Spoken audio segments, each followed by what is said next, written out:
Good morning guys, स्वागत आहे तुमचं माझ्या आणखीन एका नवीन ब्लॉगमध्ये। तर आता आम्ही चाललोय हैदराबादला। सकाळी 5:30 वाजता आम्ही घरातून निघालो होतो आणि 8च्या दरम्यान आम्ही सोलापुरात पोहोचलो होतो। आणि सकाळी बघा किती छान कोवळं ऊन पडलेलं, त्यामुळे खूप छान वाटत होतं। म्हणजे पहिला स्टॉप आम्ही सोलापूरमध्ये घेतला। इथं सिद्धेश्वर मंदिरामध्ये आम्ही सध्या आलोय। आता इथून आम्ही जाणार, नाश्ता वगैरे करणार आहे।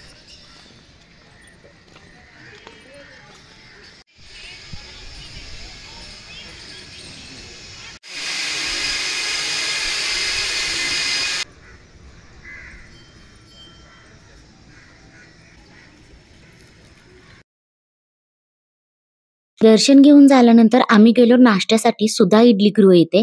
सोलापुरात हे खूप फेमस ठिकाण आहे म्हणून आम्ही इथेच गेलो।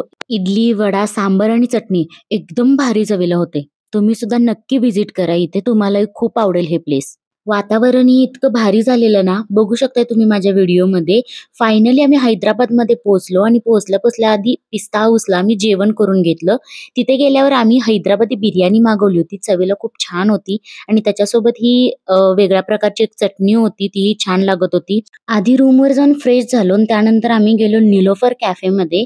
हैदराबादमध्ये इराणी चायसाठी हे खूप फेमस कॅफे आहे। इथे आम्ही चहा सोबत काही स्नॅक्स पण ऑर्डर केलेले, तेही छान होते आणि चहा तर एक नंबर होता। तुम्ही जर चाय लवर असाल तर इथे नक्की जा।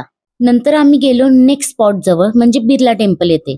तिथे गेल्यावर समजलं की साईडला सायन्स सेंटर पण आहे आणि तिथे प्लॅनेटोरियम शो पण असतो। पण ते बंद व्हायचं टाइम असतं रात्री 8 वाजेपर्यंत आणि आम्ही त्या स्पॉटला पोहोचलेलो 7 वाजता। आणि असंही समजलं की बिर्ला टेम्पल रात्री 9 नंतरही बंद होतं। सो मग आम्ही डिसाईड केलं की बिर्ला टेम्पलला जायचं म्हणून, कारण प्लॅनेटोरियम शो आपण दुसरीकडे कुठेही बघू शकतो, पण सेम टेम्पल आपल्याला दुसरीकडे बघता येणार नाही म्हणून।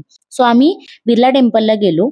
या मंदिरामध्ये मोबाईल अजिबात अलाउड नव्हते, त्यामुळे खाली काउंटरलाच आम्हाला सगळे मोबाईल्स ठेवावे लागले। त्यामुळे मंदिराच्या आतलं शूटिंग मला घेता आलं नाही, बाहेरूनच तुम्हाला दाखवते। मंदिर खूप सुंदर आहे, थोडंसं चढून तुम्हाला जावं लागेल। आतून गाभाऱ्यातून ही खूप छान मंदिर होतं, इतकं प्रसन्न वाटत होतं। आणि मोबाईल जवळ नसल्यामुळे ना आमचा फॅमिली टाइम तिथं खूप छान गेला, खूप साऱ्या गप्पा मारल्या। तिथून रिटर्न येताना आम्ही गेलो होतो बावर्ची मध्ये, तिथे सुद्धा आम्ही बिर्याणीच मागवली होती। कारण हैदराबादला आलोय म्हणल्यावर हैदराबादी बिर्याणी तर ट्राय करायलाच लागणार ना, बरोबर ना। मग आम्ही मागवली होती एक व्हेजिटेबल बिर्याणी आणि दुसरी मागवली होती पनीर बिर्याणी। दोन्ही बिर्याणी सुद्धा खूप चवीला मस्त होत्या। आम्ही कुठे जेवण केलं, कुठं नाश्ता केला, याची सगळी इन्फॉर्मेशन मी या व्लॉग मध्ये देत आहे। कारण आम्ही जिथं जिथं फूड ट्राय केलं ना, तिथलं फूड एक नंबर होतं, म्हणून म्हटलं रिव्ह्यू तुमच्यासोबतही शेअर करावं। म्हणजे तुम्ही जर हैदराबादला गेला तर इथे जाऊन तुम्ही फूड ट्राय करू शकता, म्हणून म्हटलं तुमच्याशी शेअर करावं। दुसऱ्या दिवशीचं नाश्त्याचं ठिकाण होतं आमचं चटणीज इथे। इथला घी पोडी डोसा, स्टीम डोसा, इडली इतकं भारी भारी होतं ना, आणि इतक्या प्रकारच्या तिथे चटण्या होत्या की काय सांगू। खरं तर आम्ही नाश्त्याच्या दृष्टीने गेलो होतो, पण तिथले पदार्थ सगळे इतके छान होते ना, आम्ही जेवण केल्यासारखं सगळं खाऊन घेतलं। आणि इथे बघा गॉगल वाटपाचा कार्यक्रम सुरू होता। प्रत्येकाला मी त्यांचे गॉगल्स काढून देत होते।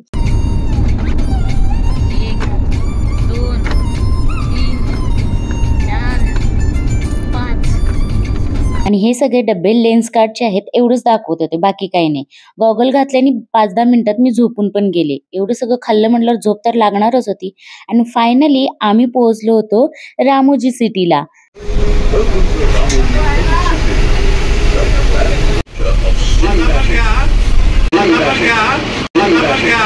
मी रॅन्डम असंच व्हिडिओ शूट करत होते, तर ते काका कॅमेरा बघून बोलले मलाही शूट कर म्हणून।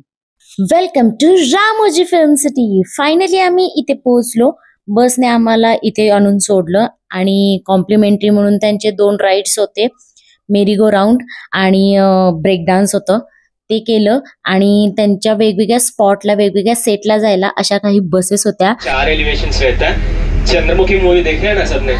चंद्रमुखी मूवी में द वेंकटापुरम पैलेस, लका बिल्डिंग, इसी को कहा गया है। त्यांचा माहिती देणारा एक गाईड पण होता। वेगवेगळ्या स्पॉटला ते नेऊन सोडायचे आणि परत पिक करून दुसऱ्या साईटवर नेऊन सोडायचे, त्यामुळे फिरायला खूप इझी आहे। आणि सेट तर बघू शकता किती छान छान सेट होते ना, म्हणजे ती जी बारीक कलाकृती त्यांनी जी साकारली होती ना, ती खूप भारी होती। आणि जो सेट बघायला मी सगळ्यात जास्त वेट केलेला तो म्हणजे हा बाहुबलीचा सेट। गेल्या गेल्या ना तुम्हाला एक प्रतिकृती दिसेल सेटची पूर्ण, म्हणजे जिथे जिथे कोणत्या वस्तू आहेत, काय काय काय स्ट्रक्चर आहे ते आत गेल्यावर तुम्हाला दिसेलच. त्या आधी हा खूप मोठा दरवाजा लागतो, दिसायला खूप छान रिअल वाटत होता. आतमध्ये एंटर केल्यानंतर बघू शकता दोन्ही साईडला नगाडे वगैरे होते आणि त्या दिवशी ना खूप गर्दी होती संडे असल्यामुळे. आणि सेट मधली जी प्रत्येक गोष्ट होती ना ती खूप भारी होती. आणि इथे बघा माझी मस्ती चालू होती.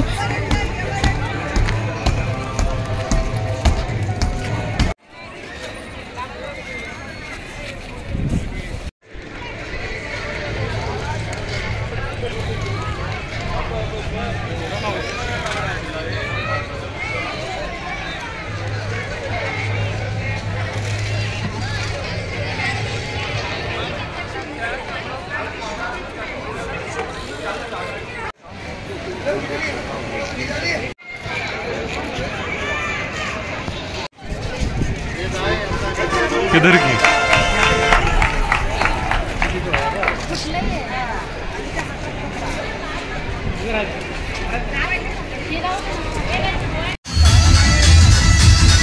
तर आम्ही गेलो एअरपोर्टच्या सेटवरती. ही माझी फर्स्ट फ्लाईट होती लाईफ मधली. म्हटलं की रिअल लाईफ मध्ये अजून फ्लाईट मध्ये बसले नाहीयेत, इथे तरी जाऊन फील घेऊन येते. असं वाटत होतं जणू मी विमानातच बसले खरोखर. देख सकते हैं यहाँ पे फेमस सॉन्ग ड्रीमम वेकअपम सॉन्ग है ना, वो भी यहाँ पे शूट किया गया हुआ है.